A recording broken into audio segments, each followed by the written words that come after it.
आपको ये प्रश्न आपके लिए बहुत ही मोस्ट इम्पोर्टेंट होने वाले हैं। जैसा कि आपने देखा होगा कि आपका पेपर 18 जनवरी को बहुत ही नज़दीक आ चुका है, इसलिए हम लगातार आपके लिए इम्पोर्टेंट से इम्पोर्टेंट क्वेश्चन लाने का प्रयास कर रहे हैं। तो यहाँ पर एलसीएम एंड एचसीएफ से यानी कि इम्पोर्टेंट क्वेश्चन है जो आपके नवोदय के विद्यालय में पेपर में आने की जो संभावनाएं हैं, तो यहाँ पर आने की लसप और यहाँ पर मासा से प्रश्न लिए गए हैं। तो आपके लिए बहुत ही मोस्ट इम्पोर्टेंट ये वीडियो होने वाली है, तो इस वीडियो को छोड़ के मत जाना। और अगर आप इस चैनल पर नए हैं तो चैनल को सब्सक्राइब कर देना और बेल आइकन को प्रेस कर देना, क्योंकि जब भी हम नई वीडियो आपके लिए बनाएं तो आपके पास नोटिफिकेशन सबसे पहले आए। तो यहाँ पर पहला प्रश्न देख लेते हैं कि वह कौन सी संख्या है जो 4, 8 और 6 से तीनों संख्याओं का गुणज है।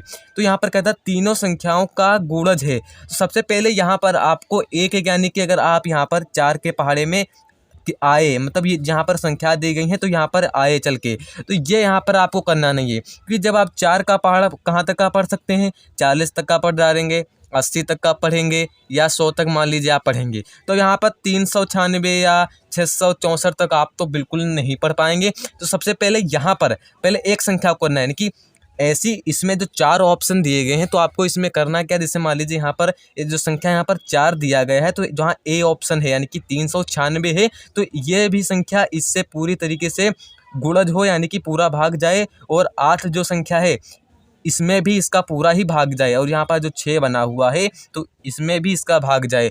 तो यहाँ पर कुल मिलाकर बताया गया कि तीनों संख्याओं का गुणज हो, यानी कि यहाँ पर जो तीनों संख्याएं दी गई हैं उनसे सभी का संख्याओं का इसमें भाग जाना चाहिए।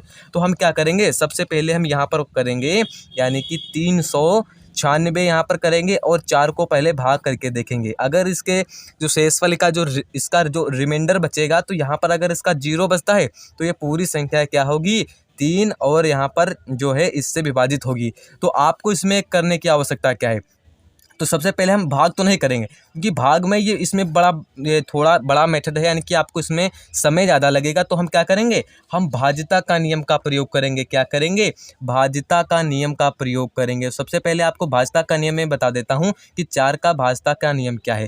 देखो, 4 का भाज्यता का नियम कहता है कि अंतिम, क्या बोलता है, अंतिम आपके कितने अंक विभाजित होने चाहिए, अंतिम आपके 2 अंक, यानी कि अंतिम 2 अंक पूर्ण तरीके से संख्याओं से पूर्ण तरीके से विभाजित होना चाहिए।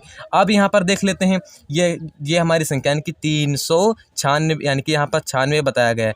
तो ये 96 अंतिम इसके जो 2 अंक हैं, यानी कि यहाँ पर जो 96 दिया गया है इसमें क्या होना चाहिए, इसका 2 अंक इससे 4 से विभाजित होना चाहिए। तो यहाँ पर क्या करेंगे, 96 और हम 4 को यहाँ पर भाग देंगे तो यहाँ पर कितना आएगा, 4 दूना 8, और 9 में से 8 गए तो यहाँ पर 1 बचा, यहाँ पर 16, 4 चौकू 16। तो आप ये इस तरीके से कह सकते हैं पूरा, यानी कि 396 में 4 का पूरे तरीके से भाग चला जाता है। अब यहाँ पर 8 का भाज्यता का नियम पहले देखेंगे। क्या देखेंगे, 8 का भाज्यता का नियम हम देख लेंगे। तो यहाँ पर 8 का जो भाज्यता का नियम होता है कि क्या कहता है, अंतिम 3 अंक क्या होगा, अंतिम इसके जो 3 अंक पूर्ण तरीके से विभाजित होना चाहिए। तो यहाँ पर देख लेते हैं, तो हम 396 को देख लेते हैं। पहले हम 396 को देखेंगे। अब यहाँ पर क्या कहता है, जब हम 396 को हम जब 8 से भाग देंगे तो यहाँ पर कितना आएगा, तो यहाँ पर देख लेते हैं तो कितना आएगा, आप बोलेंगे 396 और यहाँ पर 8, यहाँ पर बोलेंगे 8 चौके 32, कितना आएगा, 8 चौके 32, और यहाँ पर घटाएंगे तो यानी कि 7, 9, 8, यहाँ पर 7 आ जाएगा, यहाँ पर 76 आ जाएगा। तो ये पूरे तरीके से संख्या है, ये पूरी तरीके से विभाजित नहीं होगी। तो हमारा जो 300 यानी कि हमारा जो ए ऑप्शन है ये बिल्कुल गलत हो जाएगा। अब यहाँ पर देख लेते हैं बी ऑप्शन को। बी ऑप्शन को कैसे देखेंगे, तो यहाँ पर बी ऑप्शन देखने के लिए हमें 4 का भाज्यता का नियम पता चल गया है कि उसके 2 अंतिम अंक 4 से विभाजित होने चाहिए।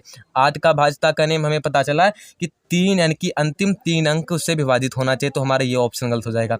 अब यहाँ पर अब क्या करना है आपको, यहाँ पर 8 से विभाजित नहीं है तो बी ऑप्शन को देख लेते हैं। तो बी ऑप्शन को जब हम भाग देंगे, यानी कि बोलोगे आप, इसको हम पहले अंतिम 2 अंक देंगे, यानी कि 4 से देखेंगे ये पूरी तरीके से विभाजित है या नहीं। तो हम क्या करेंगे, सबसे पहले हम यहाँ पर 64 को भाग देंगे 4 से, तो यहाँ पर क्या आएगा, 4 एक कम 4, यहाँ पर आएगा 2, यहाँ पर 8 चौके 8 तिये 24, 8 तिये 24, तो यहाँ पर 4 से जाएगा, 8 पंचे 40, तो यहाँ पर 24 क्या जाएगा, 24 का 4 से जा रहा है, तो आप बोलेंगे बिल्कुल नहीं जा रहा है। 24 जो है यहाँ पर 4 चौको 16, 4 पंचे 20, 4 छंग 24। हाँ बिल्कुल ये जा रहा है। क्या करेंगे आप, सबसे पहले यहाँ पर हमारी ये संख्या हो सकती है, क्या हो सकती है हमारी 664 हमारी जो संख्या हो सकती है। अब यहाँ पर क्या करेंगे, अब देखो अब आर से चेक कर लेंगे, आर से क्या जा रहा है, आर से भाग करके देख लेंगे, यानी कि यहाँ पर भाग देंगे 664, यहाँ पर हम देंगे आर से, 8 हटाएं कितना होता है, आप बोलेंगे 64, तो यहाँ पर कितना बचा 2, 8 हैं 24, तो ये हमारी जा रहा है, तो हमारा बी ऑप्शन हो सकता है। अब 6 से भी चेक कर लेंगे। अब 6 से जब हम चेक करेंगे तो सबसे पहले आप जो 6 का भाजता का नियम तो समझिए, तो 6 का भाजता का नियम यानी कि अंतिम अंक कितने होने चाहिए, अंतिम अंक 2 से और 3 से भी विभाजित होना चाहिए। देखो 2 का जो भाजता का नियम होता है, मैंने आपको कई बार वीडियो में आपको मैंने बताया है। सबसे पहले 2 का भाजता का नियम इकाई अंक उसका जो है 0, 2, 4, 6 या 8 होना चाहिए, तो 2 से क्या है पूरे तरीके से विभाजित होगा। अब 3 का भाजता का नियम, 3 का भाजता का नियम कि सभी संख्याओं का योग अगर 3 से के पहाड़े में या 3 से विभाजित होता है तो क्या करेंगे, वो 3 से पूरी तरीके से संख्या से विभाजित होगा। अब यहाँ पर देख लेंगे 4 से पूरी तरीके से विभाजित है ये, आप बोलेंगे 8 से भी विभाजित है यानी कि 664। अब यहाँ पर 6 से क्या विभाजित है, यानी कि 6 से भी अगर 2 का भाजता का नियम लगाया जाए तो विभाजित है। अब 3 का भाजता का नियम प्रयोग कर लेते हैं, तो आप देखेंगे यहाँ पर 6 प्लस 4, तो यहाँ पर कितना आएगा 6, 12, 13, 14, 15, 16, तो यहाँ पर 16 आएगा। 16 का 3 से विभाजित है, आप बोलेंगे नहीं, तो हमारा जो है बी ऑप्शन भी जो है गलत हो जाएगा। अब हम सी ऑप्शन को देख लेते हैं। तो मैंने क्या किया, यानी कि आपको क्या करना है, 4 को भाग देना है 396 से।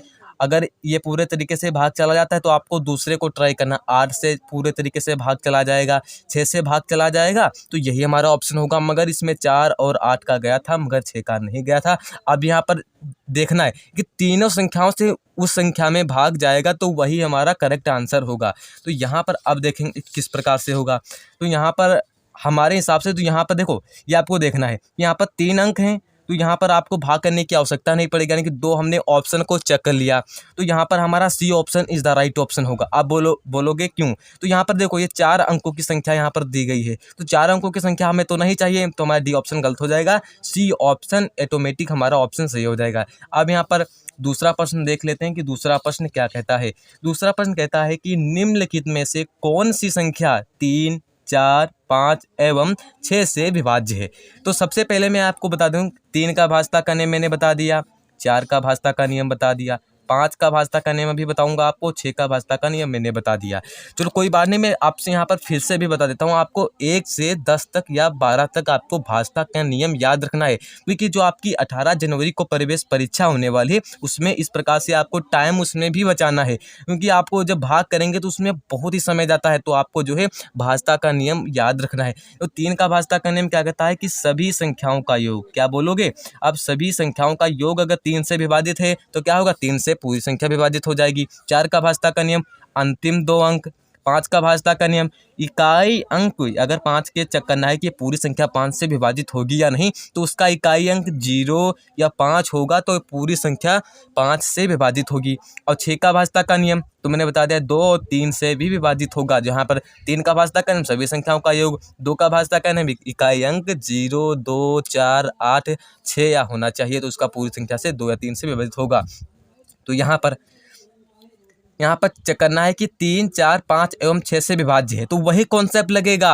यानी कि इसमें बताया गया था ऐसी संख्या इसमें ढूंढो कि 3 से भी भाग जाए, 4 से भी भाग जाए, 5 से भी भाग जाए, 6 से भी भाग जाए, तो वही हमारा करेक्ट आंसर होगा।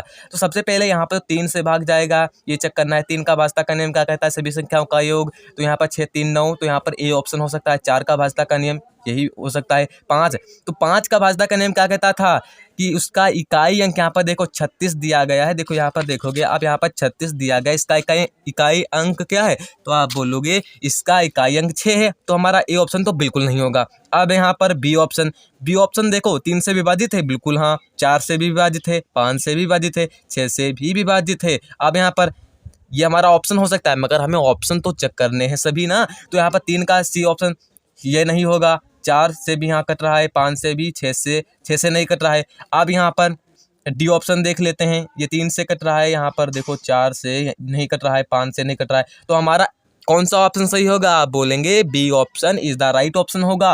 अगर आपको नहीं समझ में आया तो आप क्या करेंगे, 60 को 3 से यानी कि 60 में 3 को भाग देंगे, 4 से भी भाग देंगे, 5 से भी भाग देंगे, 6 से भी भाग देंगे, यानी कि 3, 4, 5 एवं 6 से भाग देंगे। सभी संख्याओं के यहाँ पर 3, 4, 5, 6 सभी का भाग 60 में चला जाएगा। तो कौन सा option is the right option होगा? आप बोलेंगे यहाँ पर हमारा B option is the right option होगा।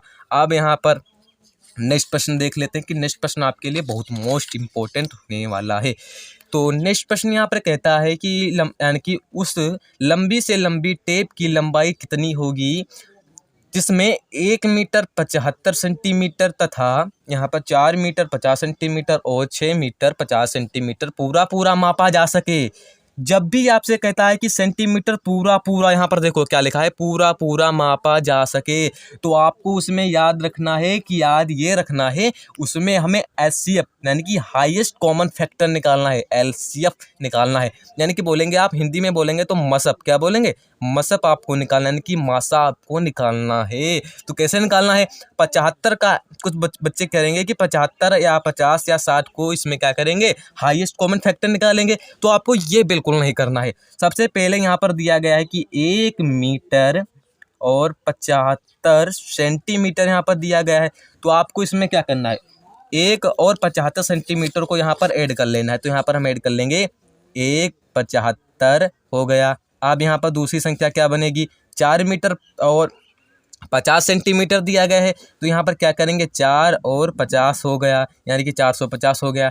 और जो हमारा तीसरा ऑप्शन है, अब क्या करेंगे, 650 हो गया। तो आपको इसमें ऐड कर लेना है, सेंटीमीटर मीटर ऐसे प्रश्नों में नहीं देखा जाता है। तो अब यहाँ पर क्या होगा, हमें अब निकालना है एचसीएफ। क्या निकालना है, एचसीएफ बोलेंगे मासा निकालना है। तो क्या करेंगे, तो यहाँ पर क्या करेंगे, 75 भाग और 450 को देंगे। अब यहाँ पर कितनी बार में जाएगा, तो यहाँ पर चेक कर लेते हैं, 75 तियाँ, क्या चेक करेंगे, यहाँ पर 175 तियाँ। तो यहाँ पर कितना जाएगा, 5 तियाँ 15 का 5 हासिल आवा 1, और यहाँ पर 7 तियाँ 21 22 हासिल आया 2, यहाँ पर आएगा 3 एकम 3, यहाँ पर 3 एकम 3, यहाँ पर ये नहीं आएगा।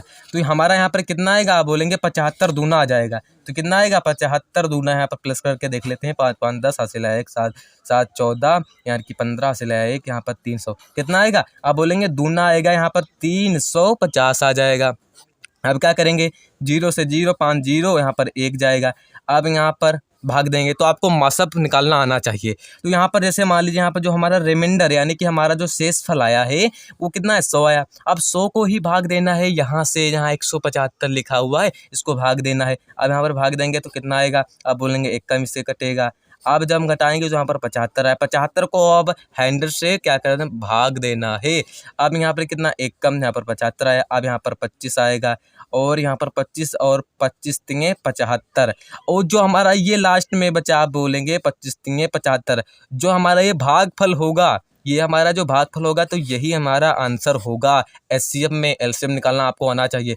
तो हमारा कौन सा option is the right option होगा, आप बोलेंगे A option is the right option हमारा हो जाएगा।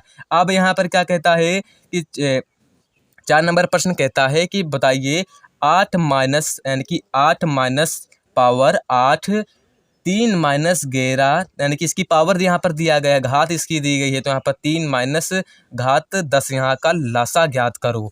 तो जैसे आपको ऐसे प्रश्नों में करने की आवश्यकता क्या पड़ेगी, देखो आपको मैं बता देना चाहता हूँ। जैसे यहाँ पर बताया गया है, सबसे पहले आपको देखना है यहाँ पर जो 3 माइनस 8, नहीं इसमें बता देता हूँ, दूसरे पेज में लेकर यहाँ पर बताता हूँ कि आपको 3 माइनस 8, यहाँ पर 3 माइनस 11, यानी कि इसकी घातें दी गई हैं, 3 माइनस यहाँ पर 10, क्या दिया गया है, लसअप दिया गया, यानी कि एलसीएम दिया गया है।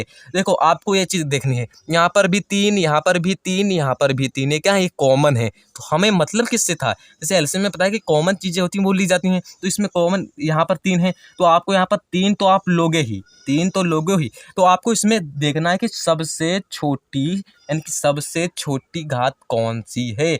अब इसे यहाँ पर बताया गया सबसे बड़ी घात, जिससे सबसे बड़ी घात इसमें ली जाती है, इसमें बड़ी घात सबसे कौन होगी, आप बोलेंगे सबसे बड़ी घात हमारी -8 होगी। या कुछ बोलेंगे -8 कैसे बड़ा होता है, तो आपको सबसे पहले जब आपने पूर्णांक वाला चैप्टर आपने पढ़ा होगा तो आपने सीखा होगा, यानी कि आपने सीखा होगा कौन माइनस में बड़ा होता है, कौन माइनस में छोटा। तो हमारा कौन सा option is the right option होगा? आप बोलेंगे A option is the right option होगा। हम नेक्स्ट वीडियो में देखेंगे, यानी कि इस साइड के बहुत ही मोस्ट इंपॉर्टेंट क्वेश्चन रहने वाले हैं। नेक्स्ट वीडियो में हम इनको हल करेंगे। तो आज के लिए बस इतना ही, तो मिलते हैं ऐसे वीडियो में। तो जय हिंद, वंदे मातरम, धन्यवाद।